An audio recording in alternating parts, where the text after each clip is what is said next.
Yung sa palagay mo lang. Kasi bro, sa palagay ko, tayo kasing mga lalaki, pag nakagusto, nagkakaroon ng extra care baga. Oo. Alam mo naman yun. Oo. Nagmamahal ka na. Pero hindi sa pagiging misogynist o palagay ko si Papa Joms. Papa Joms. Ayan. Ayan, yun lang bro. Yun lang po ang ang ating tanong. Yes. Ayan po. At least nakapag-share din naman si Dipo sa atin ng kanyang mga mga nakikita about sa Jomar. So ang sagot po niya is si Papa Joms. Papa Joms. Ayan. Salamat bro. Marami pa tayong tatanungin dito mga kasama natin. Bro, tanungin mo na yung mga yan. Dito naman guys si Kuya Pure Health. Hello po. Ayan grabe. Siyempre di mo mawala Kuya Pure Health sa tanungan na ganito. Siyempre Jomar yan eh. Yes. Kuya Pure Health, sino ba ang mas nagmamahal? Si Jomar ba o si Carla? Tingin ko, sa aking palagay, sa aking pakiramdam, si Papa Joms talaga. Papa Joms? Yes. Bakit naman? Paano mo nasabi? Kasi nakikita ko yung effort niya, baga imagine mo, kahit nandun sa Naga, Yes. medyo kasi malayo baga, pero pag kailangan siya dito, kailangan niya makita si Carla, dito agad. Ganon siya ka Isang may day lang noon. Yes, yun ang doon ko na na mas mahal ni Papa Joms si Carla. Parang priority talaga. Yes. Kahit Priority. anong doon sa Naga, pag kailangan siya dito ni Carla, Uwi agad. wala nang pakeme-keme. Yeah. Gulat ka na lang. Nasa nasa dait na. Nice. So, yan guys si Papa Joms. Papa Joms tayo, Papa Joms. Yan. Salamat bro. Thank you. Thank you. So, ayan po si Kalingap Ian kasama natin. Bro. Kasama niya po ako. So, madali ang tanong lang. Sige po. Bro, sino bang mas nagmamahal? Si Carla ba si Jomar? Sino ang mas nagmamahal? Parehas silang nagmamahal, pero kung sino ang mas nagmamahal, sa tingin ko, yun ay si Jomar. Uy, grabe. Puro kayo Jomar Lahat Jomar ang sagot Ako Bakit bro? naman, pre, simple lang ang sasabihin ko sa'yo eh. Oh. Kapag ang isang taong matured na nagmahal, it's deeper. Deeper? Yan. Malalim niya ang magmahal, pre. Hindi na yun magsasayang ng oras sa mga bagay na alam niyang pansamantala lang. Siyempre, gugugulin niya yung oras niya sa alam niyang forever na. Grabe. Sa tingin ko bro, mas nagmamahal si Jomar. And syempre yung mga sacrifices na ginagawa niya, off-cam, nakikita ko grabe. And si Carla naman, nagmamahal din siya. And yun nga lang, para sa akin, mas deeper lang yung kay Joms. And feeling ko, yung kay Carla pagmamahal niya is mag-grow pa. Yun. Pero yung kay Joms, alam mo bro? Ano yung kay Ito yung pinaka-limit na, yung pinaka-nagmamahal. Sagad na? Diyan. Andito na oh. Uy, grabe. Nasaan na, andun na? Sukdula na? Pag ganasal na siguro, maabot na dito. Ito lang ay. Ay, konti na lang. Kunti na lang, ito yung pinaka-limit ha. Galanggam Ito na lang. yung Johnson. Galanggam na lang. Kasi bro, alam mo kung bakit hindi pa sila kinakasal, gano'n na? Oh. Ganun yun na lang ituring si Carla. Oh, Ganun na yung pagmamahal niya kay Carla. Pre. Grabe na talaga. Sobra, super na guys. Grabe, super na rin yung sagot mo bro. Ang haba na bro.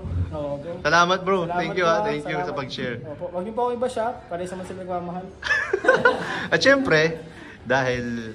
Uy, andito rin. Sino to? Kilala nyo ba to? Kilala nyo ba itong tao ngayon? Mahalaga ba ang opinion niya? Mahalaga ba sasabihin niya? Sorry ka. Huwag na kaya natin tanungin. Iba na lang. Pinag-brace ko ulit? Eh grabe, nagbablog ako. Iba yung pinansin niya. Yung... Ba't kaya pag mga may nakatutok na ng biglang camera, di ba lang nakasabi? Oo, mga ganyan, may libre ka pa yun. Pag Binibigyan yung, pa yan. hindi kasi yung mga naka-brace, talagang ini-interview natin yan eh. Talaga ba? Oo, yung magkabilaan. Sige, tanong mo si ate. Nakabrace din ito. Ay, naka-brace din si ate. Nag-reunion Ano ba pala kayo tanong mo dito. kuya Nel? Tanong mo. Bro, Di ko narinig eh. Paulit daw. sino ang mas nagmamahal? Si Jomar o si Carla? Tinatanong mo bro kung sinong mas nagmamahal. Kasi yung mga nauna eh, puro Jomar Sa eh. akin ko talaga bro, tinanong yan. Bro, parang ang dami mong alam bro. Parehas silang nagmamahal. Oh. Para sila bro nagmamahal. Huwag niyo akong huwag yung masamay na. Para sa mas sinagot, mahal nila isa't isa. Oh. Pero kung may mas Opinion mo nagmamahal, si Joms. Oh, si Joms? Bakit nasabi mo si Jomar? Kasi, syempre, pag nagmamature na kasi ang isang tao, Parang kakasabi lang niya hindi niya kanina. nasayangin yung oras niya. Mas deeper na yung pagmamahal niya. Oo, tama ka bro. Mas deeper na yung pagmamahal niya. Hindi niya nasasayangin yung oras Pero niya. nasayang mo yung oras ko. Hindi bro, dagdag mo yan. Dagdag mo yan.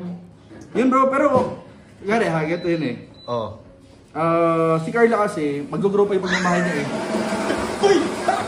Pero si Joms, mature na. Mature na yung pagmamahal niya.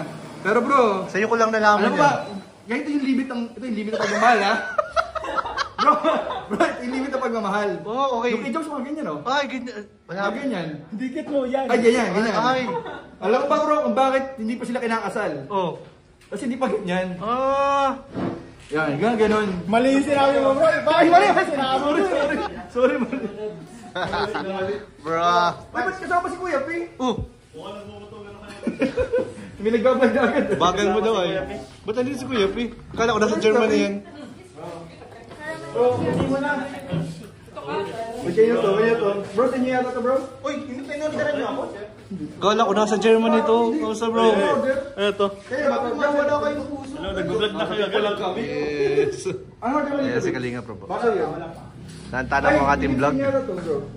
Inabala tayo guys ng mga dumating. Ito.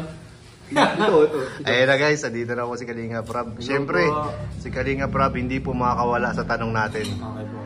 Ayan, Kalinga Prab, sa palagay mo sino ang mas nagmamahal? Si Jomar o si Carla? Uy. Yan ba talaga ang tanong? Baka sa akin lang yan ha. Hindi! Lahat, sumagot yan lahat. Base sa akin. Oh. Base sa tuwing nakakasama ko Oo, sa karanasan mo. Diba, palagi ko naman silang nakakasama tuwing nag-vlog kami. And yun, nakikilala ko na rin sila. Sa tanong mo, sinong mas nagmamahal? Medyo, sa totoo lang, mahirap sagutin yan. Kasi di natin pwedeng i-judge yung tao batay sa kinikilos o sa nakikita natin sa kanila. Pero, sa nararamdaman ko Oh, na lang. yan, sa pakiramdam mo. Nararamdaman ko, syempre si Papa Jones. Uy! Papa Jones talaga. Kasi, alam nyo bro, ang babae kasi, especially si Carla, nakilala ko si Carla. Mabait si Carla, wala akong masabi sa kanya. Pero moody. Moody talaga si Carla. Talagang kailangan mo palagi kang mag-a-adjust. At yun yung ginawa ni Jones simula sa simula pa. Uy, grabe naman talaga. Adjustment niya. 2 years? Ano? Kaya, 2 years? bilib ako niyan kay Papa Jones. Kaya grabe yung nagpaka-humble talaga siya, nagpakababa para kay Carla. Yun, no? So yun base sa akin Oo. hindi ko pwedeng si Carla, although paras naman sila ng may feelings talaga. Oo. Pero siyempre, tanong mo, sasagutin ko. Yes. Salamat bro. Thank you. Pagiging sport. Yan. Thank you at lahat naman yan Jomar din yan. Hinaya nga lang yung sagot ni Ian. Uy, hindi. Sarili ko yun. Sige, thank you bro. Thank you. Masaya yan. Kinilig bro, kinilig.